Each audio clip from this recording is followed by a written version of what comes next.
Hello friends, എൻ്റെ ലൈഫിൽ എൻ്റെ മണ്ടത്തരം പീക്ക് ചെയ്ത സമയത്ത് ഞാൻ ചെയ്ത വലിയൊരു മണ്ടത്തരമാണ് ഞാനിപ്പോൾ നിങ്ങൾക്ക് കാണിച്ചു തരാൻ പോകുന്നത്. സീമിംഗ്ലി വളരെ സിമ്പിളായിട്ടുള്ള ഈസി ആയിട്ട് ചെയ്യാൻ പറ്റുന്നൊരു ക്വസ്റ്റ്യൻ്റെ വളരെ ഈസി ആയിട്ടുള്ളൊരു സ്റ്റെപ്പിന് ഞാൻ വെറുതെ 2 ദിവസം ആലോചിച്ച് സമയം കളഞ്ഞു. അതെന്താണെന്ന് ഞാനിപ്പോൾ നിങ്ങൾക്ക് കാണിച്ചു തരാം. അപ്പോൾ നമ്മുടെ ക്വസ്റ്റ്യനിൽ പറയുന്നത് bag 1 contains 3 red and 4 black balls. അതായത് ഒന്നാമത്തെ ബാഗിൽ 3 റെഡും 4 ബ്ലാക്ക് കളറിലുള്ള ബോൾസ് ഉണ്ട്. Bag 2 contains 5 red and 6 black balls. ഇതേപോലെ രണ്ടാമത്തെ ബാഗിൽ 5 റെഡും 6 ബ്ലാക്ക് ബോൾസ്. അതായത് മൊത്തത്തിൽ പറഞ്ഞ ബാഗ് 1 മൊത്തം 7 ബോൾസും ബാഗ് 2 11 ബോൾസും ഉണ്ട്. അതിൽ നിന്ന് നമ്മൾ one of the bag select random, ഒരു ബാഗിനെ നമ്മൾ വെറുതെ സെലക്ട് ചെയ്യുന്നു. അതിനുശേഷം അതിൽ നിന്നൊരു ബോൾ നമ്മൾ പുറത്തേക്ക് എടുക്കുന്നു.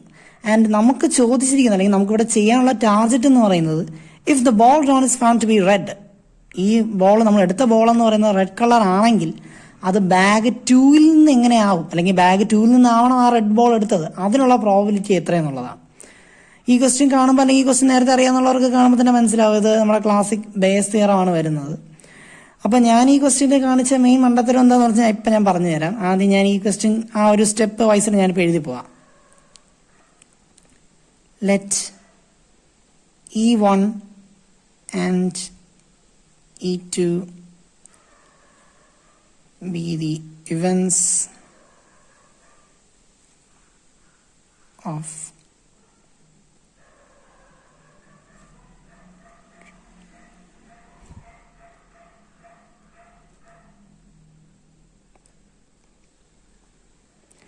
let E1 and E2 be the events of drawing the bag. ആദ്യം ബാഗ് എടുക്കാനുള്ള ഇവൻസ്, ആ ഒരു ഇവന്റുകളെ നമ്മൾ E1 എന്നും E2 എന്നും 2 പേരിട്ട് ജസ്റ്റ് വിളിച്ചു. അങ്ങനെ വരുമ്പോൾ നമുക്കറിയാം മൊത്തം ശരിക്കും പറഞ്ഞാൽ 2 ബാഗുണ്ട്. സോ ആദ്യത്തെ ബാഗിന്റെ പ്രോബിലിറ്റി എന്ന് പറയുന്നതും രണ്ടാമത്തെ ബാഗിന്റെ പ്രോബിലിറ്റി എന്ന് പറയുന്നതും 1/2 തന്നെയാണ്, സംശയമൊന്നുമില്ല.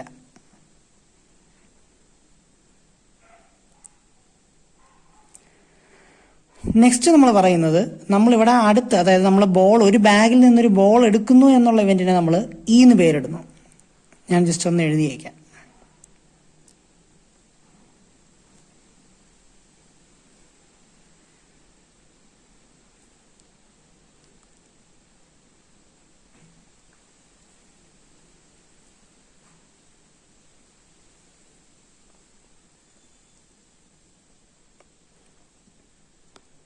അതനുസരിച്ച് നോക്കുമ്പോൾ ഞാൻ ശരിക്കും പറഞ്ഞാൽ ഇവിടെയാണ് ഞാൻ വരുത്തിയ മിസ്റ്റേക്ക്, ഏറ്റവും വലിയ മണ്ടത്തരം ഇവിടെ വരുത്തിയത്.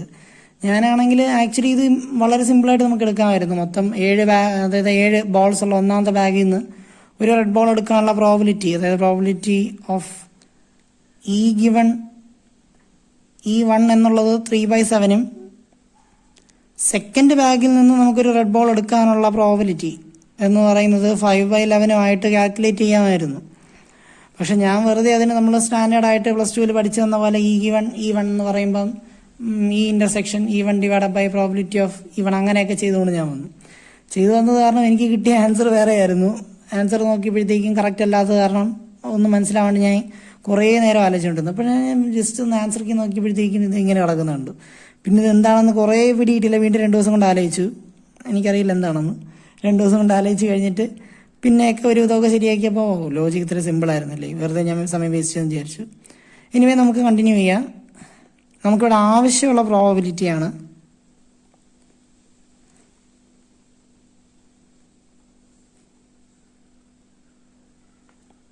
Probability of E2 given E. അതായത് ചോദ്യത്തിൽ പറഞ്ഞിരുന്നത് പോലെ റെഡ് ബോൾ നമ്മൾ എടുത്തത് സെക്കൻഡ് ബാഗിൽ നിന്നാണ്. അതായത് ശരിക്കും പറഞ്ഞ ബേസ് തിയറത്തിൽ നമുക്കറിയാം ഔട്ട്കം തന്നിരിക്കും. നമുക്ക് ശരിക്കും ഔട്ട്കം ഉണ്ടായ ആ ഒരു വഴി, ആ ഒരു പാത്താണ് നമ്മൾ കറക്റ്റ് ചേസ് ചെയ്യേണ്ടത്. അതിന്റെ പ്രോബിലിറ്റിയാണ് നമ്മൾ ഇവിടെ എടുക്കേണ്ടത്. ഇവിടെ ഔട്ട്കം ഓൾറെഡി തന്നിട്ടുണ്ട്. നമുക്ക് സെക്കൻഡ് ബാഗിൽ നിന്ന് ഔട്ട്കം ഓൾറെഡി തന്നിട്ടുണ്ട്, റെഡ് ബോളാണ് കിട്ടിയത്. സെക്കൻഡ് ബാഗിൽ നിന്നാണ് വന്നത് എങ്ങനെയാണെന്നുള്ളതാണ് നമ്മൾ കണ്ടുപിടിക്കേണ്ടത്. അതിനുള്ള ഇക്വേഷൻ ഞാൻ ഇവിടെ എഴുതുകയാണ്. Probability of E2 into probability of E given E2.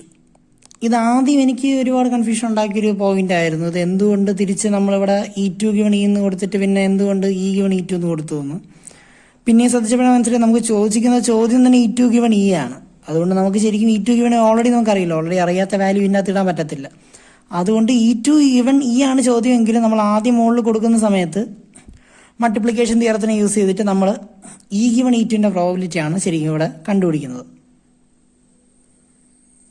Divided by probability of E1 into probability of E given E1 plus probability of E2 into probability of E given E2. Simple. ഇനി ഇതിൽ നേരിട്ട് ഈ കിടക്കുന്ന values അങ്ങ് substitute ചെയ്ത് കൊടുക്കുക. E2ന്റെ probability 1/2 into E given E2ന്റെ പ്രോബബിലിറ്റി 5/11 ഡിവൈഡഡ് ബൈ E1ന്റെ probability same 1/2 into E given E1ന്റെ പ്രോബബിലിറ്റി 3/7. ഇവിടെ നടുക്കൊരു പ്ലസ് ഉണ്ട്, കാരണം താഴെ നമ്മൾ ആക്ച്വലി നമ്മുടെ ടോട്ടൽ പ്രോബബിലിറ്റിയാണ് ഇവിടെ ഉപയോഗിക്കുന്നത്. അത് രണ്ട് സെനാരിയോസ് ഉള്ളത് കൊണ്ട് തന്നെ ഒരാളുടെ നാരോവായിട്ട് തീർക്കാൻ വേണ്ടി നമ്മൾ രണ്ടുപേരുടെയും കൂടെ ആഡ് ചെയ്താണ് എടുക്കുന്നത്. E2ന്റെ probability same 1/2 into E given E2 5/11. ഇത് ചെയ്യുമ്പോൾ നമുക്ക് മനസ്സിലാവും 5/22 ഡിവൈഡ് ബൈ 3/14 പ്ലസ് സെയിം 5/22 വരും.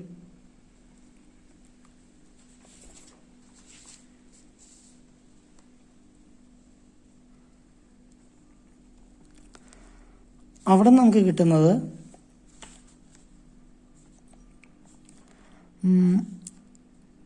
5/22 ബൈ ഈ നമ്മൾ താഴെ കിടന്ന രണ്ട് ഫ്രാക്ഷൻസ്, അതായത് അഡീഷൻ ആയിട്ട് കടന്നിരുന്ന രണ്ട് ഫ്രാക്ഷൻസ് ഉണ്ടായിരുന്നല്ലോ, അതായത് നമ്മുടെ 3/14 പ്ലസ് 5/22, അതിനെ നമ്മൾ അങ്ങോട്ട് ഇങ്ങോട്ടും ക്രോസ് മൾട്ടിപ്ലൈ ചെയ്യും.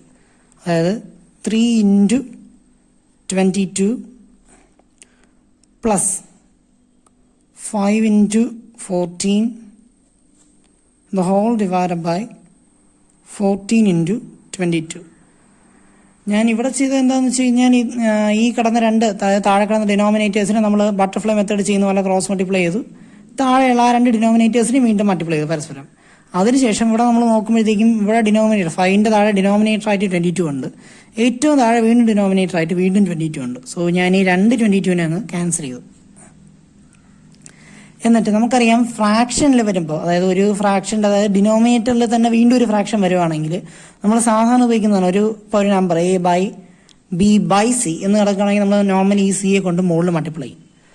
അതുകൊണ്ട് തന്നെ ഞാൻ ഇവിടെ 5/3 ഇൻറ്റു 22 എന്ന് പറയുമ്പോഴത്തേക്ക് നമുക്ക് 66 കിട്ടും, പ്ലസ് 5 ഇൻറ്റു 14 എന്ന് പറയുമ്പോൾ 70 കിട്ടും. ഈ താഴെ വരേണ്ട 14നെ ഞാൻ നേരെ മുകളിലേക്ക് കൊണ്ടുവന്ന് മൾട്ടിപ്ലൈ ചെയ്തു. അപ്പോൾ എനിക്ക് എന്ത് കിട്ടും?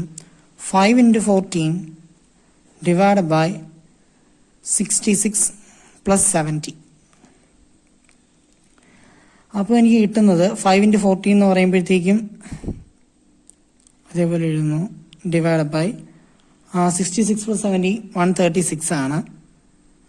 നമുക്ക് ഒന്നെങ്കിൽ കാൽക്കുലേറ്ററിൽ അടിച്ചു കൊടുക്കാം, അല്ലെങ്കിൽ സ്വന്തമായിട്ട് ചെയ്തെടുക്കാം. ഇതിന് ആക്ച്വലി സിംപ്ലിഫൈ ചെയ്യാനും പറ്റും. നമുക്ക് 136 14 സിംപ്ലിഫൈ ചെയ്ത് 5 ഇൻറ്റു 7/68 ആക്കാം, അല്ലെങ്കിൽ ഇത് തന്നെ നേരിട്ട് കാൽക്കുലേറ്ററിൽ അടിച്ചെടുത്ത് കഴിഞ്ഞാൽ നമുക്ക് ഫൈനൽ ആൻസർ 35 ഡിവൈഡ് ബൈ 68 എന്ന് കിട്ടും.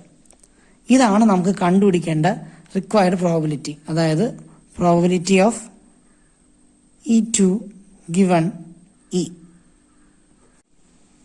ഞാൻ ഈ ഒരു ക്വസ്റ്റ്യൻ ചെയ്യുന്ന സമയത്ത് എനിക്ക് കുറച്ചും കൂടെ കംഫർട്ടബിൾ ആകാൻ വേണ്ടി ഞാൻ ചെയ്തതാണ്. ഇനി ആർക്കെങ്കിലും ഉപകാരപ്പെടുന്നെങ്കിൽ അതും കൂടി ഇരിക്കട്ടെ എന്ന് വിചാരിച്ചിട്ടാണ്. ഞാനിവിടെ പഠിച്ച സമയത്ത് ഞാനിതുപോലെ ബാഗ് 1 എഴുതി. അത് നമുക്ക് ശരിക്കും പറഞ്ഞാൽ ഞാനിങ്ങനെ വേറെ ഒരു ഫാക്ടർ ട്രീ പോലെ തിരിച്ചിട്ടാണ് എഴുതുന്നത്. Bag 1, bag 2.